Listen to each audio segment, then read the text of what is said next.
हरि ओम। इदं राष्ट्राय इदन्नमः। आप लोगों का स्वागत है पथिक संदेश लेख पाठन अभियान के इस नए अंक में। हमारा देश सदैव विचारशील मनीषियों, कवियों और अनुसंधानकर्ताओं या वैज्ञानिकों का रहा है। उन्होंने काव्यों के माध्यम से हमारे जनजीवन की भाषा में जो ज्ञान के गूढ़ रहस्य हैं वो समझाए। काव्य एक ऐसी शैली है जो एक बहुत बड़े विषय को, गूढ़ विषय को कम शब्दों में प्रभावशाली तरीके से रखने का एक कला है। तो जितने भी हमारे विचारक और मनीषी रहे हैं, उन्होंने काव्य के रूप में अपने विचारों को रखा। तो बिहारी जी के बारे में तो कहा ही जाता है कि उनके एक एक शब्द जो हैं वो ऐसे होते थे कि जिनके पर एक पूरे निबंध लिखे जा सकते थे। एक सवैया, एक दोहा उनका कई अर्थों को, कई परिस्थितियों में अनेक अलग अलग अर्थ लिए हुए आप उसको इस तरीके से उसका विस्तार और उसका एक्सप्लेन कर सकते थे। तो आज हम कवियों की बात इसलिए कर रहे हैं क्योंकि आज जो लेख हम पढ़ने जा रहे हैं वो वास्तव में एक काव्य रचना है जो पंजाब क्षेत्र में, जिनका बड़ा भारी प्रभाव पहले भी था और आज भी है, बुल्ले शाह, उनकी एक काव्य रचना है जिसमें वो आत्मा को संबोधित करते हुए कहते हैं कि उठ जाग कुराड़े मार नहीं। मेरी पंजाबी उतनी अच्छी नहीं है बोलने में, कुछ बहुत समझने में भी मैं हो सकता है कि उतने अच्छे से न कर पाऊँ, परंतु ये बहुत अच्छी काव्य रचना है जो पथिक संदेश हिंदी पत्रिका में छपी हुई है। सबको पहुंचनी चाहिए क्योंकि कवि, भाषा, कविता ये किसी भाषा और क्षेत्र के सीमित ये कभी नहीं रहे हैं और रखना भी नहीं चाहिए। इसलिए इसका लाभ सभी भाषा भाषियों को या सभी को होना चाहिए। प्रयास करते हैं, मैं भी समझने का प्रयास करूँगा, आप भी समझने का प्रयास करेंगे क्योंकि सारी भाषाएं संस्कृति से निकली हैं। तो कुछ बहुत हम इसका जो है अर्थ कुछ मात्रा में तो हम सही सही निकाल ही लेंगे। इसी अपेक्षा के साथ कवित्त पाठन, ये विरासत स्तंभ में पथिक संदेश पत्रिका के छपा हुआ है। लिखते हैं, उठ जाग कुराड़े मार नहीं, ए सोण तेरे दरकार नहीं। उठ जाग कुराड़े मार नहीं, ए सोण तेरे दरकार नहीं। एक रोज जहानो जाना है, जा कबर विच समाना है। तेरा गोश्त कीड़ियाँ खाना है, कर चेता मगर विसार नहीं। ये एक मुस्लिम संत या फ़कीर बोलते हैं उनको, पीर। तो उनकी पद्धति में दफनाया जाता है। तो तब वो कह रहे हैं, तेरा गोश्त कीड़ियाँ खाना है, कर चेता मगर विसार नहीं। ध्यान में रहे कि मृत्यु के बाद इस शरीर का कुछ अस्तित्व रहता नहीं है। हम लोग जला देते हैं, ये लोग गाड़ देते हैं, फिर उसमें ये ध्यान में रहना चाहिए लेकिन भूलना नहीं चाहिए। कर चेता मगर विसार नहीं। तेरा साहा नेड़े आया है, कुछ चोली दाज रंगाया है। क्यों आपना आप वजाया है, ए गाफल तेनू सार नहीं। उठ जाग कुराड़े मार नहीं, ए सोण तेरे दरकार नहीं। तू सुतियाँ उमर वजाई है, तू चरखे तंद न आ पाई है। की कर से दाज तैयार नहीं, उठ जाग कुराड़े मार नहीं। उठ जाग कुराड़े मार नहीं, ए सोण तेरे दरकार नहीं। मनुष्य का जीवन प्राप्ति किया है तो इसको तू ऐसे न गवा। इस पर चर्चा आगे करेंगे। तू जिस दिन जोबन मत्ती से, तू नाल साइयां दे रत्ती से, हो गाफल गली वत्ती से, एड भोरा तेनू सार नहीं। उठ जाग कुराड़े मार नहीं, ए सोण तेरे दरकार नहीं।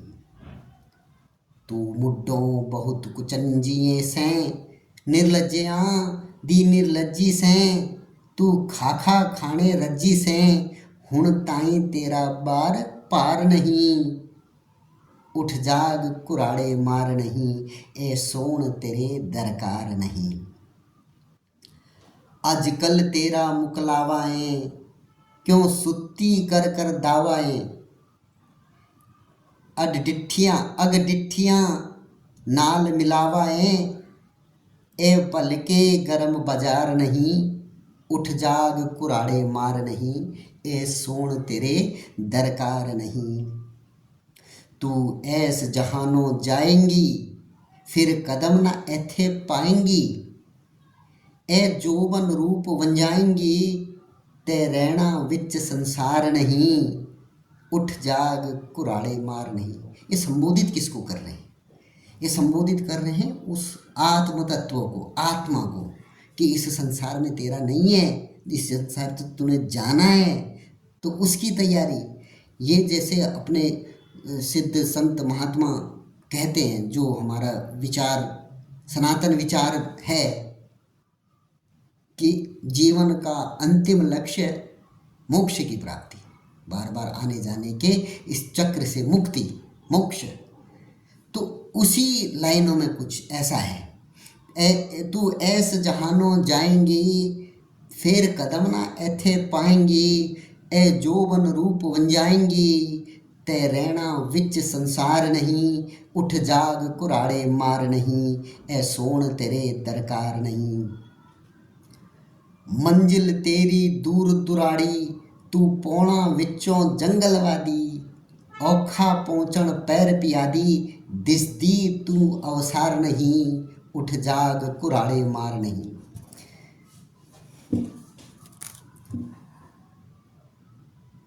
एक इकल्ली तन्हा चल से, जंगल बरबस दे विच रुल से। ले ले तोसा एथों कल से, ओथे लेण उधार नहीं। ओथे लेण उधार नहीं, ए सोण तेरे उठ जाग कुराड़े मार नहीं, ए सोण तेरे दरकार नहीं। ओ खाली ऐसू हवेली, तू विच रह से एक इकल्ली। ओथे होसी होर न वेली, साथ किसे दा बार नहीं। ए उठ जाग कुराड़े मार नहीं, ए सोण तेरे दरकार नहीं। ਜਿਹੜੇ ਸਨ ਦੇਸਾਂ ਦੇ ਰਾਜੇ, ਜਿਹੜੇ ਸਨ ਦੇਸਾਂ ਦੇ ਰਾਜੇ, ਨਾਲ ਜਿਨ੍ਹਾਂ ਦੇ ਵੱਜਦੇ ਵਾਜੇ। ਗਏ ਹੋ ਕੇ ਬੇਤਖਤੇ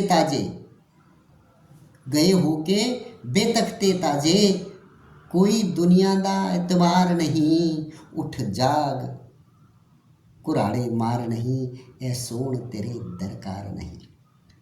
किथे है सुल्तान सिकंदर, मौत न छड्डे पीर पगंबर। सबे छड़ गए अडंबर, कोई एथे पाहेदार नहीं।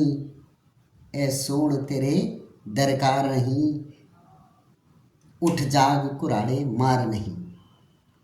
उठ जाग कुराड़े मार नहीं, ए सोण तेरे दरकार नहीं। किथे यूसफ माहे कुनियानी, लई जुलेखा फेर जवानी। कीती मौत ने ओकड़ फानी, फेर ओ हार सिंगार नहीं। उठ जाग कुराड़े मार नहीं, ए सोण तेरे दरकार नहीं। किथे तखत सुलेमान वाला, विच हवा उड़दा सी बाला, ओ भी कादर आप संभाला।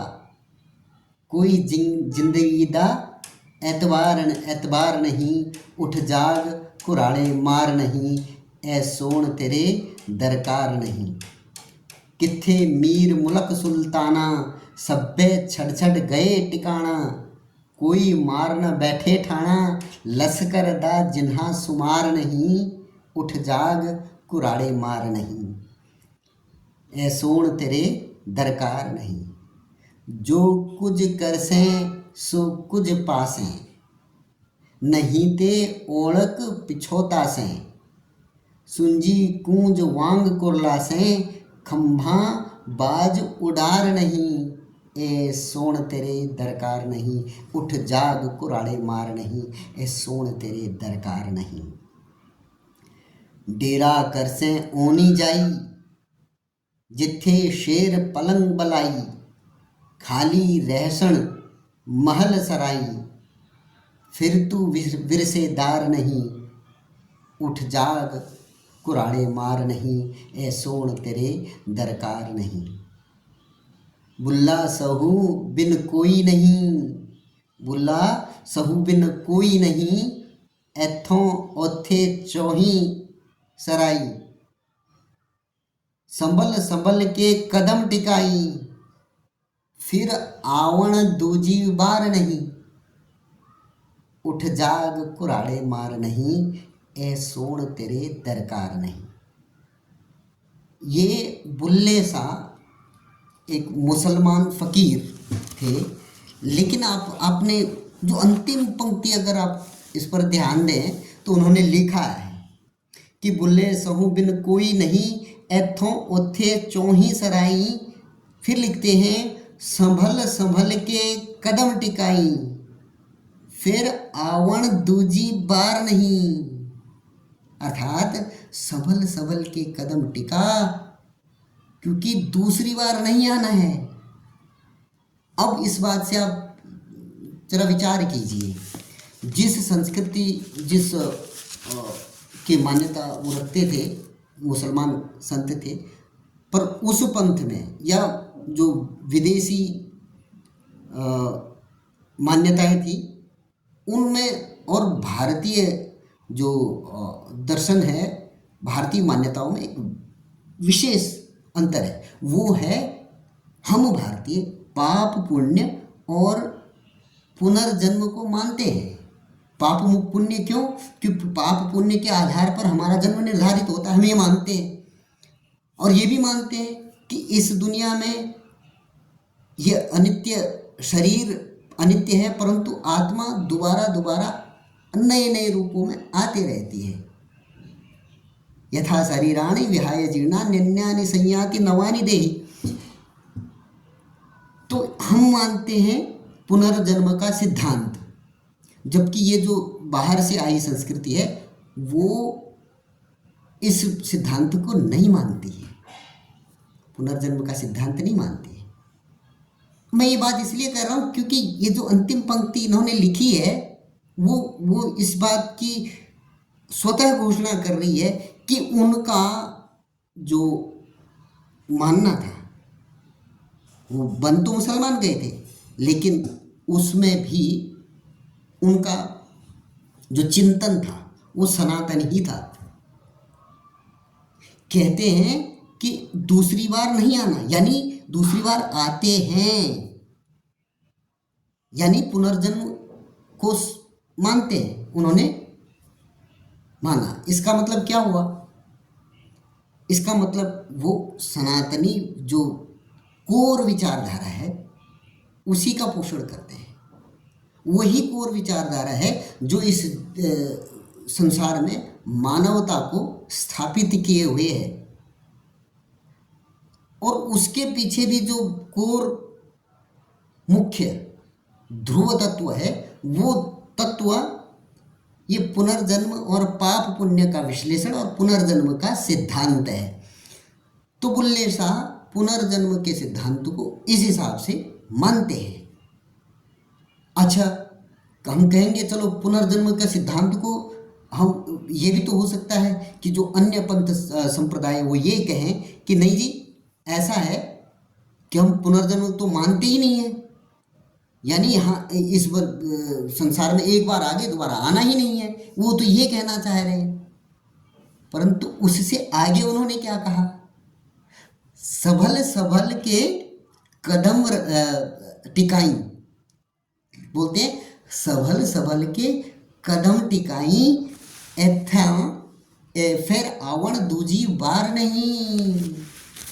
अच्छा भैया, अगर उसी सिद्धांत को मान लें कि भाई हम वो अगर कहें कि जो बाहर के सिद्धांत है वो कहते हैं कि यहाँ तो एक बार मनुष्य आ गया, किस्मत है सबकी, एक बार आ गया दोबारा आना नहीं है, जो है अभी है, जैसा कि वो चरितार्थ उनके चरित्र में होता भी है। तो इसीलिए वो जो पहले वाला पंक्ति है ना, संभल संभल के कदम टिकाई, फिर इसका क्या मतलब है, संभल संभल के कदम नहीं टिकाओगे तो फिर फिसल के इधर आना पड़ेगा, जो हमारी बेसिक थ्योरी है कि भाई पाप पुण्य का विश्लेषण हम इसलिए करते हैं ताकि अगर हम पाप कर्म करेंगे तो निश्चित तौर पर पाप योनियों में हमारा दोबारा यहाँ पर आना ही पड़ेगा। जबकि वो संस्कृतियाँ ऐसा नहीं मानती, इसलिए वो उनके यहाँ सबल सबल के चलने का कोई कॉन्सेप्ट ही नहीं है। हम आज भी देखते हैं, ये हजारों साल हो गए, 2000 साल ईसाई संस्कृति के हो गए हैं, 1500 साल इस्लाम की संस्कृति हो गए। उनकी बेसिक मान्यता ये है कि एक बार आ गए तो ये सब कुछ तुम्हारा, सारे संसाधन तुम्हारे, ये तुम इस दुनिया के सब कुछ हो, तुम जो चाहो वो कर सकते हो, दोबारा आपने आना नहीं, इसलिए सबल के कदम क्यों रखना, जो है उसका उपभोग करो। जबकि हमारी जो संस्कृति है वो कहते त्याग, त्याग करो। क्यों? कि त्याग करके जो ये पंचेंद्रियां हैं, इनके भोगों की ओर न जाके इनको जितना ज़रूरत है उतना ही भोग देके बाकी सब त्याग देना। क्यों? क्योंकि सबल सबल के कदम टिकाई फेर आवण दूजी वार नहीं। तो जो मुझे जो समझ में आया कि जो हमारे देश में जितने भी संत महात्मा पीर फकीर आदि हुए हैं, वो वास्तव में उसी जो हमारी कोर मान्यता है, पाप पुण्य का विश्लेषण और पुनर्जन्म का सिद्धांत, इसको मानते हैं। भले ही उन्होंने अपनी पद्धतियाँ अलग कर ली, वो पूर्व की तरफ आरती न करके पश्चिम की तरफ करने लगे, अपना मुँह पश्चिम की तरफ करने लगे, लेकिन जो कोर मानसिकता थी वो हमेशा से सनातनी ही थी। क्योंकि हमारा जो सनातन का विचार है वो मानवता को हजारों हजार साल से यहाँ तक ले आया है और आगे भी हजारों हजार साल तक ले जाने की इसकी पूर्ण क्षमता है। तो इसका अर्थ क्या निकला, अंततोगत्वा अर्थ क्या निकला कि जो इस देश का, भले उसने पूजा पद्धति बदल दी हो, परंतु यदि उसके मन में एक रंच मात्र भी पाप पुण्य का एक अंश बचा है और वो उसको भी लगता है कि जो जो पुनर्जन्म का सिद्धांत है उसमें उसको थोड़ा भी विश्वास है, तो वो सनातनी है, अर्थात हिंदू है। हमारी हिंदू की जो परिभाषा है वो बड़ी व्यापक है, जो इस धरती को, इस भारतवर्ष को, हमारी इस पुण्य धरा को पुण्य धरा मानता हो और इधर का पला जमिया हमारी संस्कृति की तरफ उसका पूजा पद्धति कोई भी हो, उसका कोई रोक टोक नहीं है और उसका कोई विचार ही नहीं है। क्योंकि हमारे जो संस्कृति है हमारी मान्यता है उसमें भीष्म का भी अपना धर्म है, भीष्म का कौरवों के लिए लड़ना धर्म है, जबकि कौरव का अधिपति जो दुर्योधन था वो उसका लड़ना अधर्म है, और उसी दुर्योधन के लिए भीष्म का लड़ना धर्म है। इसका मतलब क्या हुआ कि धर्म सर्वथा निजी है, निजी, हर व्यक्ति का अपना निजी धर्म है। वो देश काल परिस्थितियों, अपनी जो वाणी मर्यादा, अपने कुल परंपरा आदि से जो मिला हुआ है उसका पालन करना धर्म है। तो ये निजी है, ये हर व्यक्ति का अलग है, हमारी ये मान्यता है। परंतु जो पंथ है, जो एक सामूहिक कर्म है, वो पंथों के अलग अलग हो सकते हैं, और हमारे यहाँ तो हजारों पंथ हैं। कल एक जाति गणना जनगणना की चर्चा चल ही रही थी, तो उसमें विचार निकल के आया कि हमारे देश में तो 4 लाख से ज़्यादा जातियाँ हैं। वो क्या हैं? वो अपने अपने पंथ हैं, अपने अपने एक सामूहिक कर्म हैं, जिनको हम एक जाति के रूप में निरूपित कर लेते हैं। वो व्यवस्थाओं का एक हिस्सा थी। तो वो पंथ अनेक हो सकते हैं, धर्म निजी होगा। और हिंदू क्या है? हिंदू इस देश का, इस संस्कृति को मानने वाला, वो कोई भी हो, वो हिंदू है। तो इस बात को स्थापित करता है ये बुल्ले शाह जी का ये लेख, ये उनकी काव्य रचना मुझे बहुत अच्छा लगा। और हम कई बार सोचते हैं कि पीर फकीरों के बारे में भी हम, परंतु ये इनकी कर्मस्थली है पंजाब, ये यहाँ रहे हैं, इनको मानने वाले हैं। गुरवाणी में भी कई इनकी वाणियाँ हैं। क्यों? क्योंकि वो फ़कीर थे। अगर वो इसी को संस्कृत या हिंदी में लिख रहे होते तो संत होते। तो ये पथिक संदेश पत्रिका में ऐसे विचार, ऐसे लेख आपको इन्हीं पत्रिकाओं में मिलेंगे। इसलिए आपसे पुनः अनुरोध है कि राष्ट्रवादी पत्रिकाओं को पढ़ने का अपना क्रम प्रारंभ करें। हो सकता है कि मेरा विश्लेषण कुछ ऊपर नीचे हो। यदि आपको कुछ ऐसा लगे तो आप कृपया अपने कमेंट्स के माध्यम से सूचित करने का कष्ट करें। और अनुरोध यही है कि राष्ट्रीय पत्रिकाओं को पढ़ने का अभियान शुरू करें, स्वयं से शुरू करें।